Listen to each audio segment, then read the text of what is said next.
नमस्कार, आप देख रहे हैं भारत एक्सप्रेस और मैं हूं आपके साथ आंचल मित्तल। महाराष्ट्र के ठाणे जिले के कल्याण डोंबिवली महानगर पालिका ने स्वतंत्र दिवस 2025 के अवसर पर मांस की बिक्री और पशु वध पर 24 घंटे का प्रतिबंध लगाने का आदेश जारी किया है। आदेश के अनुसार 14 अगस्त की आधी रात से लेकर 15 अगस्त की आधी रात तक सभी बूचड़ खाने और मांस विक्रेताओं को अपना कारोबार बंद रखना होगा।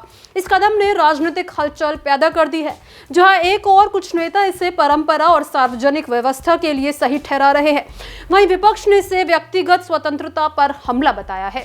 नगर निगम की ओर से जारी नोटिस में कहा गया है कि इस अवधि में बकरियां, भेड़ों, मुर्गों और बड़े जानवरों का वध पूरी तरह प्रतिबंध रहेगा। सभी लाइसेंस प्राप्त कसाई और बूचड़ खाने बंद रहेंगे। निगम ने चेतावनी दी है कि नियम तोड़ने वालों पर महाराष्ट्र नगर निगम अधिनियम 1949 के तहत कार्रवाई की जाएगी। केडीएमसी की उपायुक्त कंचन गायकवाड़ ने स्पष्ट किया कि ये कोई नया कदम नहीं है, बल्कि 1988 से हर वर्ष स्वतंत्रता दिवस पर ऐसा आदेश जारी किया जाता है।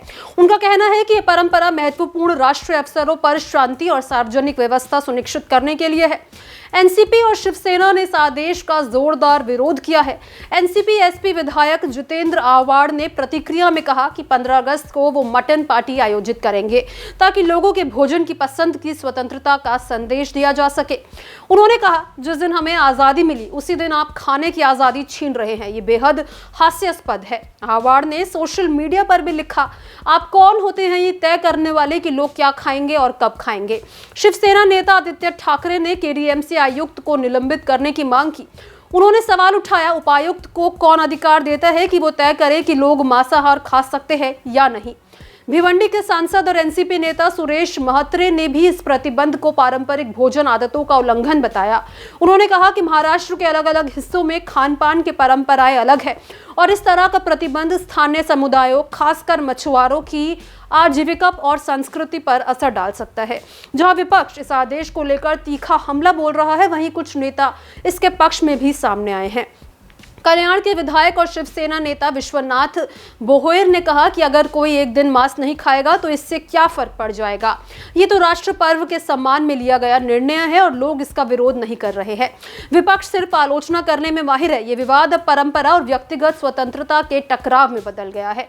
केडीएमसी का तर्क है कि यह आदेश 35 साल से अधिक पुरानी परंपरा का हिस्सा है, जिसका उद्देश्य राष्ट्र पर्व पर सार्वजनिक व्यवस्था बनाए रखना है। वहीं विपक्ष का कहना है कि समय बदल चुका है और लोगों के निजी जीवन में दखल देकर उनकी पसंद पर पाबंदी लगाना लोकतांत्रिक मूल्यों के खिलाफ है। हालांकि यह आदेश केवल एक दिन के लिए है, लेकिन इससे राजनीतिक बहस को हवा दे दी है। जितेंद्र आव्हाड की मटन पार्टी का ऐलान और आदित्य ठाकरे की सख्त टिप्पणी से साफ है कि आने वाले दिनों में ये मुद्दा और गरमाएगा। दूसरी ओर समर्थक गुट इसे स्वतंत्रता दिवस की गरिमा और सामाजिक सौहार्द बनाए रखने का कदम मान रहे हैं। मांस बिक्री पर यह प्रतिबंध केवल कल्याण डोंबिवली तक सीमित नहीं है, लेकिन इसका असर महाराष्ट्र के अन्य हिस्सों में भी राजनीतिक बयानबाजी के रूप में देखने को मिल सकता है। अब देखना यह है कि यह मामला केवल बयानबाजी तक सीमित रहता है या कानूनी और प्रशासनिक स्तर पर भी कोई बड़ा मोड़ लेता है। आपका इस फैसले पर क्या राय है, कमेंट बॉक्स में जरूर शेयर करें। साथ ही इसी तरह के तमाम अपडेट्स के लिए हमारे चैनल को जरूर सब्सक्राइब करें।